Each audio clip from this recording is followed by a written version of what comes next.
Hey guys, welcome back to Bible in the Barn on the Fire and Hammer Project. My name is Mike, and I'm truly grateful you stopped by today. Thank you. Today, we're in Isaiah chapter 40, verses 28 through 31, a passage many believers know well, but often read too quickly. It speaks directly to spiritual fatigue, to believers who haven't abandoned God, but who are worn down by waiting. And I'll tell you personally, this is one of my favorite passages in all of Scripture. This was the first text my great-grandmother ever taught me to memorize, and before I understood theology or could even explain what waiting was for that matter, these words were being planted in me.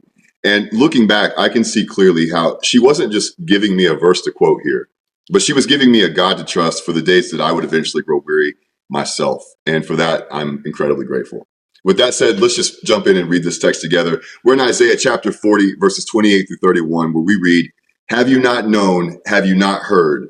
The everlasting God, the Lord, the creator of the ends of the earth, neither faints nor is weary. His understanding is unsearchable. He gives power to the weak, and to those who have no might, he increases strength. Even the youths shall faint and be weary, and the young men shall utterly fall. But those who wait on the Lord shall renew their strength. They shall mount up with wings like eagles. They shall run and not be weary. They shall walk and not faint." Okay, guys, here are the three things you don't want to miss today. As usual, there's tons, but here's three. Number one, weariness is not proof that God has failed you. Israel's complaint is blunt here. In this chapter, they're basically saying, my way is hidden from the Lord, or my just claim has been passed over by my God. And that's what waiting does. Waiting tempts us to assume that if God truly cared, things would have changed by now. Something would be different. But Isaiah corrects that assumption here with truth. He says, the everlasting God neither faints nor is weary.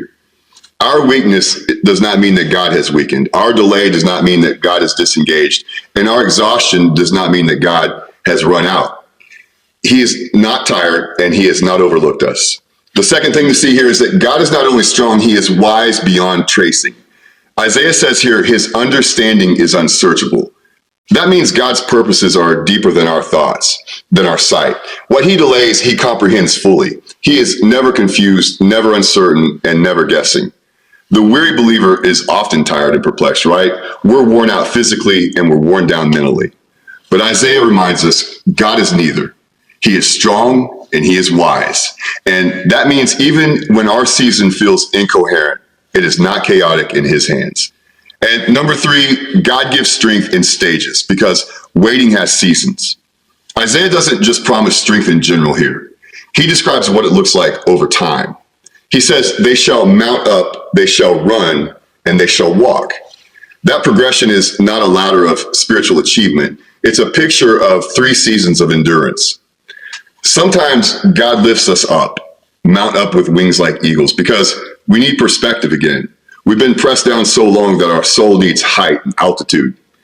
Sometimes God strengthens us to run because obedience is demanding and life requires labor and leadership, provision, and steady output.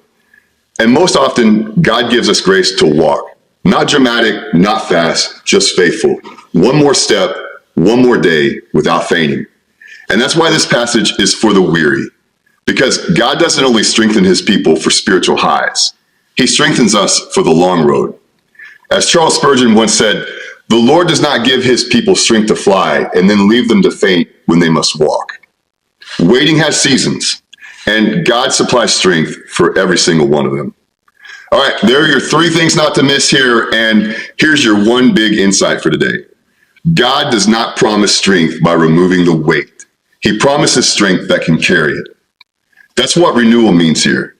Not instant escape, not immediate answers, not a shortcut out of the wilderness. Strength sufficient for today. And here's a great reason for you to go deeper on this passage. If you've ever struggled with waiting, not just practically, but spiritually, this passage deserves more than a quick reading. In the full study, I walk slowly through what Isaiah means here by waiting, how God's inexhaustible strength works in seasons of delay, and how this connects to the Bible's overall theology of endurance, from James to Paul to the words of Christ himself. And you can find that all over on Substack at Fire and Hammer Project, link below. For the weary believer today, my friends, this passage offers correction and comfort together. Weariness is not proof of abandonment.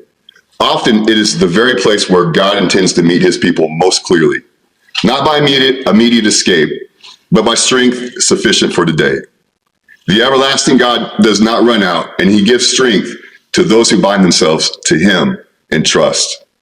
Hey, if this encouraged you today, would you take a second just to like, share, and subscribe just to help us get more scripture-shaped content in front of people who need it? And as always, check out the full treatment of this passage over on Substack. Thanks for stopping by today. I really appreciate it. Hope this blessed you. Until next time, keep standing, contend earnestly, and endure well.